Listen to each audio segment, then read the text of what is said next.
In today's video, I'm gonna give you guys 6 really good close range options, 6 really good long range, and then at the end of the video, I'm giving you guys the top 2 sniper support weapons in the game. So to start this off, I want to show you guys the time to kill per gun. So what I'm taking into account is the time to kill, and then after that, once I understand that the gun kills pretty fast, then you want to look into the movement speed of it. So how quick does the ADS sprint to fire? And then lastly, how easy is the gun to use as far as like recoil control. So starting this off, you're gonna see that the Lockman sub kills the fastest out of all the SMGs, followed by the ISO 45, and then the Vaznev and the MX9 are pretty much equal, and then right after that is the FFS Hurricane. So the first one, the number one gun, is the MP5.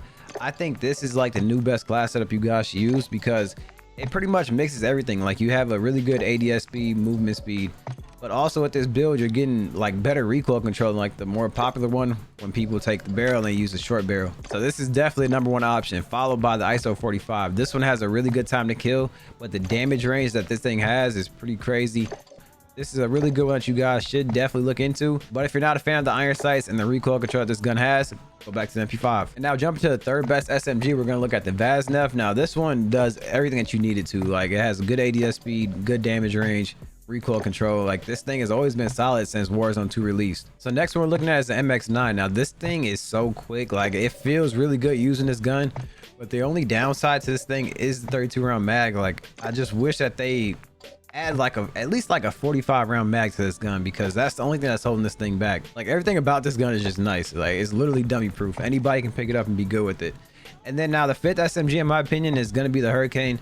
This one is just solid, man. It has a really good time to kill, movement speed, damage range. Like whatever you need a SMG to do, this thing can do it. I just wish that it killed just a little bit faster, then it would really be meta, like maybe number one, number two. And now lastly, for honorable mention, we have the Bryson 800. If you guys want to switch up, you know, your playstyle a little bit and use something more methodical, this would be a great option because you can get a lot of consistent 2-shot kills. So definitely look into this one. This is a really good one. But now let's get into the long range meta. So now as far as time to kill goes, we're going to start off at about 40 meters. I feel like this is a good point. Most of your gunfights long range are going to be around that distance. So the number one gun time to kill wise will be the SO14. And then next up we have the TAC V, the Sakin LMG, and then also the cast off 7.62 are all pretty much tied for like that second spot. And then lastly, at that distance and past it, you're looking at the Tempest Razorback and the Lockman 5.56 pretty much being even.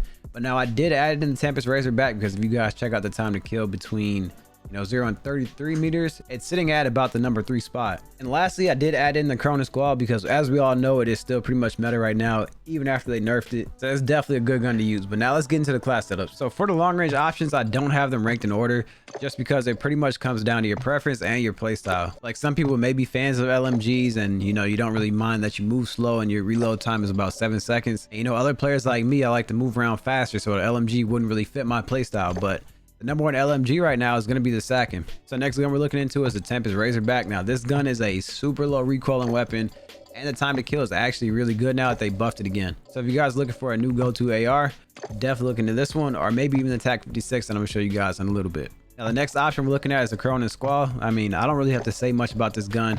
It's a super hard hitting weapon, but since they nerfed the recoil on this thing, you can definitely feel it a little bit. But if you can get over that, this thing is really nice. This is like a lot of the pro players' favorite gun to use. Now we're looking at the TAC 56. This one is a super low recoiling weapon, very easy to use.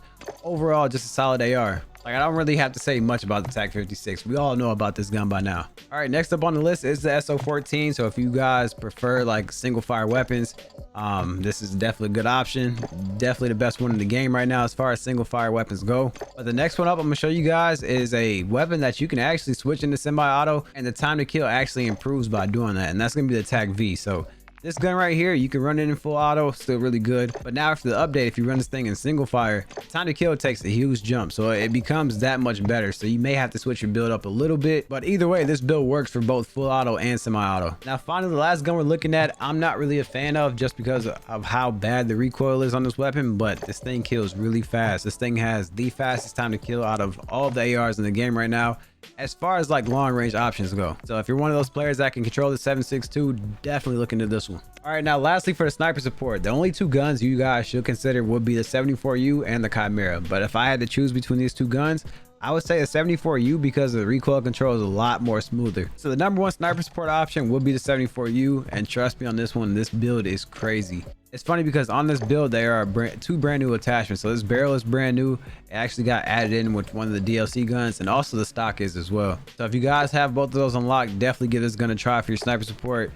It will not let you down. But as far as the Chimera goes, I prefer this one just because I don't know, it just feels like it hits a little bit more harder at distance, and you're also getting increased recoil control. So with a gun like this, you're kind of gonna need it. And that is it for all of my meta loadouts currently for season 4. And if you guys looking to improve at Warzone, just click on this video right here. I made a really good tip video that you guys can check out.